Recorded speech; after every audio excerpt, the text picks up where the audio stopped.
Shepard, the fleet is under heavy fire. We need to hit the dreadnought. What can you tell me about Admiral Geral's heavy fleet? It was our main military force before the war, comprised of all Quarian vessels suited for sustained combat. It can't compare to the Turian forces, of course, but we have a number of heavy frigates and advanced fighter forces.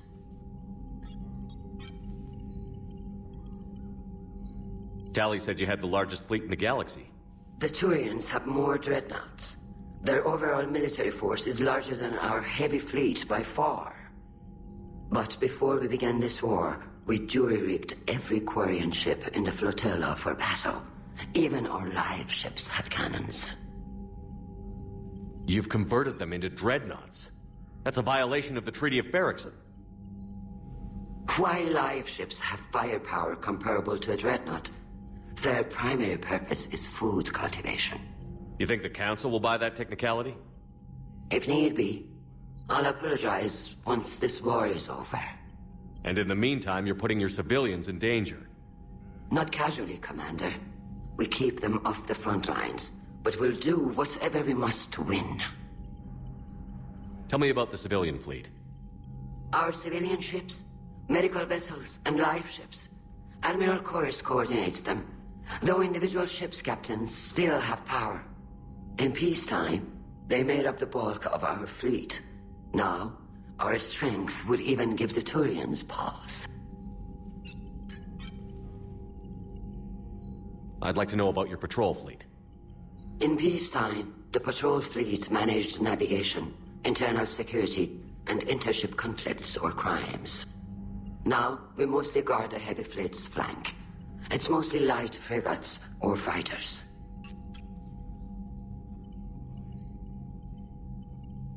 Which fleet does Admiral Zen command? Special projects. It's not a fleet per se, just a few research vessels. Her technical breakthroughs have put us within striking distance of the homeworld. I'll let you get back to work. Thank you, Commander.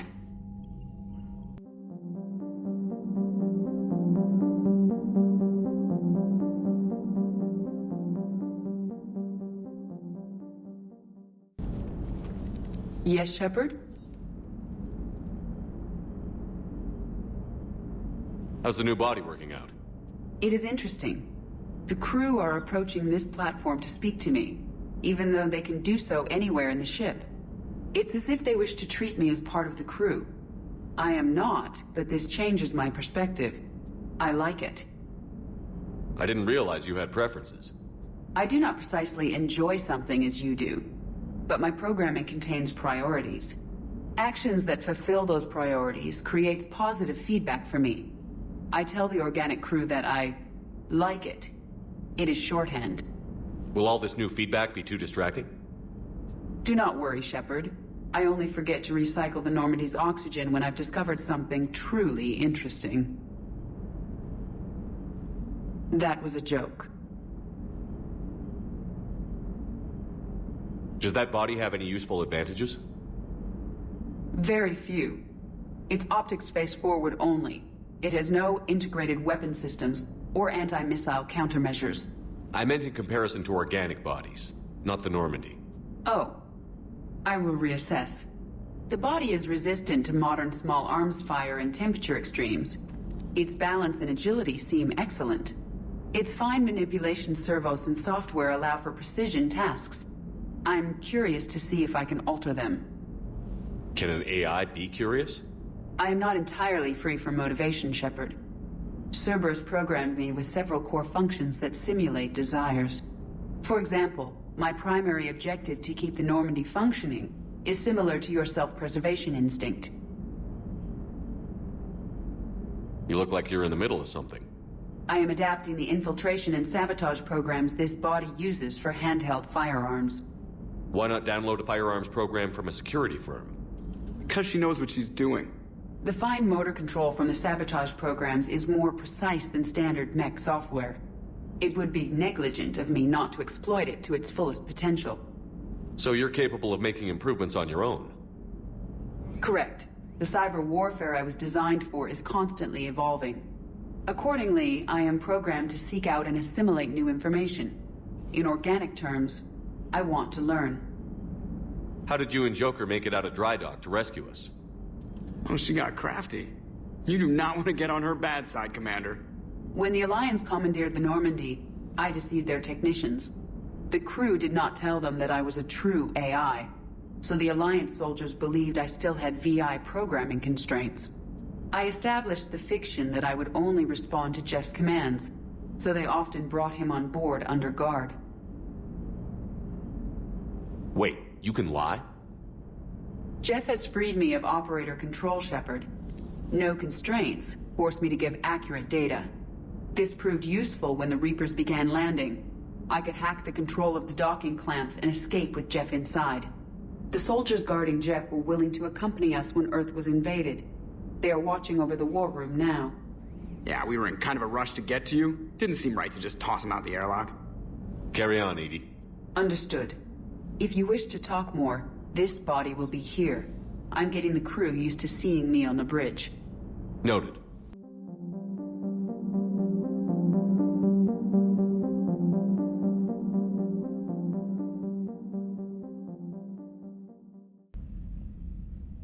Liara, you had something you wanted to discuss in my cabin? Yes, I'll be right up.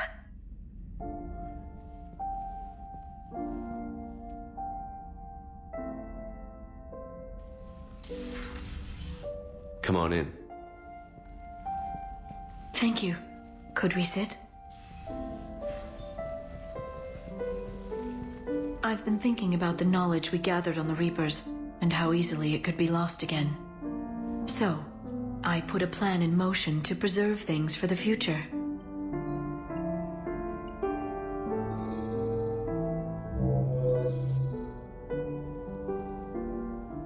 What's this? A record of the galaxy. Information on the Reapers, relays, different cultures, and blueprints of the Crucible. But there's one entry I wanted your opinion on. Which one? Your own.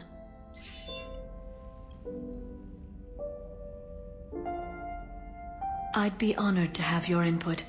How would you like history to remember you? 50,000 years is a long time for a computer to sit around. Please, I was an archaeologist. I know what I'm doing. I'm encasing these records in time capsules and seeding copies on multiple planets.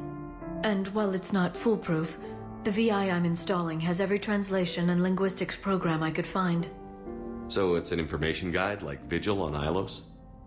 Yes, I've been preparing it for some time. And it will be a privilege to guide the future discoverers of these records. Have you decided what you would like Dr. T'Soni to write in your entry, Commander? You know me well enough to fill in the blanks, Liara. Are you sure? Yeah. I'd like it to be your call. All right. Let's begin with the fact that Earth's most famous officer was born and raised in space. Shepard could handle any weapon in the galaxy. The Alliance never saw a deadlier soldier. He was a soldier and a leader, one who made peace where he could. And it was a privilege to know him. Careful this doesn't sound like a diary. I can't help myself. You're a good friend, Shepard. You've been there for me too, Liara. No, I haven't. I wish I could have joined you back on Ilium. You made up for it. Well, I suppose I did just write your name in the stars.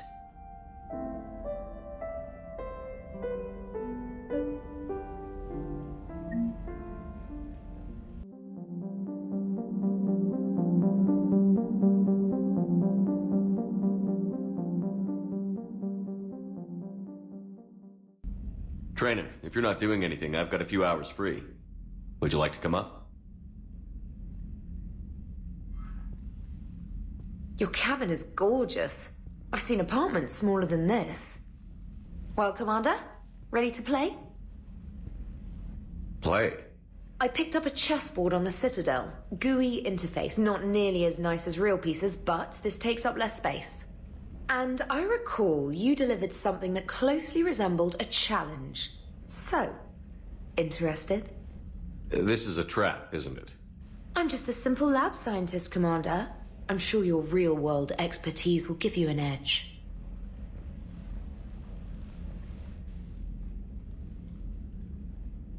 Ha! Oh, come on!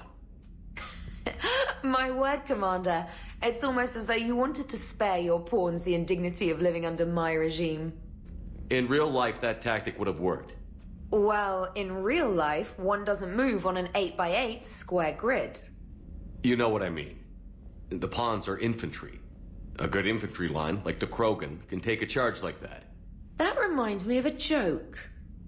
What's the difference between Commander Shepard and a Krogan? One is an unstoppable juggernaut of head-butting destruction. And the other doesn't have a smart-ass comm officer to keep him in line. Ooh, that's even better than the number of testicles punchline. I'm glad you didn't run back to the lab, Traynor. Thanks. So, rematch? Hell yes.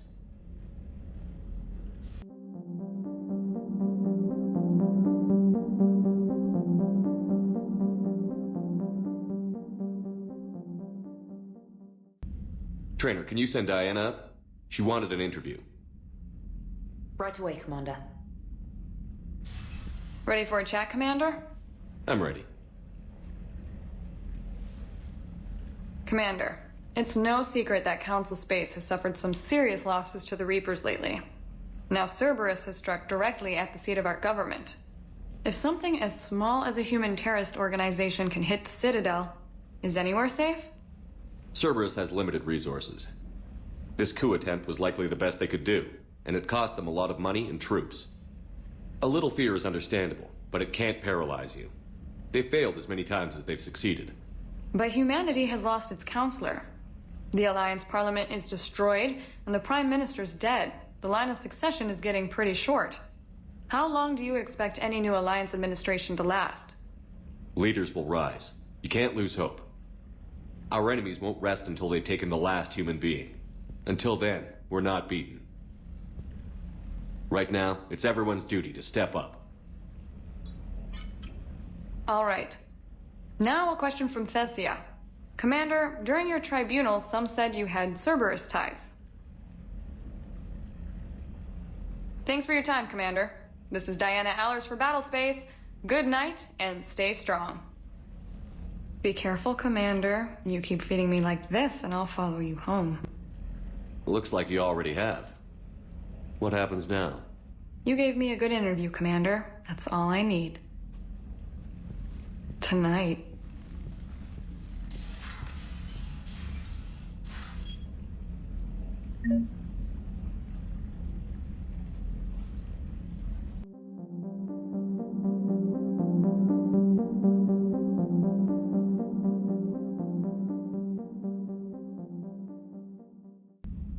James, I've got some time if you want to talk privately. On my way. Hey man, how's it going?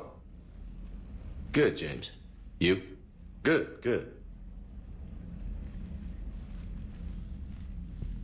Wow. So this is what I can look forward to when I get my own command. You want your own ship, Vega? Yeah, maybe one day. When I'm old and I can't fight worth shit anymore. You just come up here to make fun of your commander? Sorry, loco. I guess maybe I got some things on my mind. I wanted to get your opinion on something. Shoot. What did you do when they asked you to join the N7 program? I mean, was it a no-brainer for you, or did you think about it before accepting? The N7 program is a big deal, but it's also a big commitment. I hear that. You get the best training, best equipment, best assignments. And they expect the best in return. Yes, they do. Why you asking? Well, even all the shit that's going on, somebody somewhere managed to track me down and forward an N7 commendation. It's dated the same day the Reapers attacked Earth. You don't sound too thrilled. Well, aside from the fact that there won't be an N7 program if we don't win this war, being a soldier's the only thing I've ever been really good at. And not because I try. Hell, I'd have kicked my ass out years ago. Last time I had a command, I lost almost everyone. And they promoted me for it. I guess I'm just not sure if I'm ready to lead again. I don't know if I want that responsibility. You mentioned that before. What went wrong? What didn't go wrong? We were out on patrol, checking on some strange readings, and the collectors hit. But they hit the colony first. By the time we got back, most of the colonists had been subdued or abducted, including our CO, Captain Tony. So you were in charge? Yeah. We laid low for a bit, waiting for a chance to strike, but before we could, we were betrayed. One of the colonists turned out to be a Cerberus spy working with the collectors. I had no choice. I killed him and destroyed the collector ship. But it got ugly. We lost most of the colonists and all but one of my squad. Not exactly a textbook operation. You can't blame yourself for being put in a tough situation. And if you were promoted, then something must have gone right. Sure, but... If you'd saved them all, would things have worked out better? I don't know. I don't think so. The right choice is usually not the easy one. Yeah. Did you know that before you joined the N7? Yeah. That's why I was asked. And it's why they asked you. There's not a single N7 that hasn't sacrificed, either themselves or their soldiers at some point. So you think I should accept? Assuming we survive this, that's a no-brainer. You're a damn good soldier, Vega. Don't waste that opportunity. I'll think about it.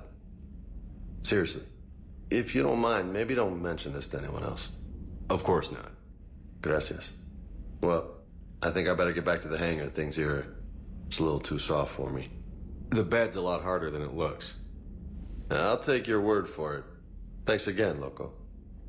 Anytime.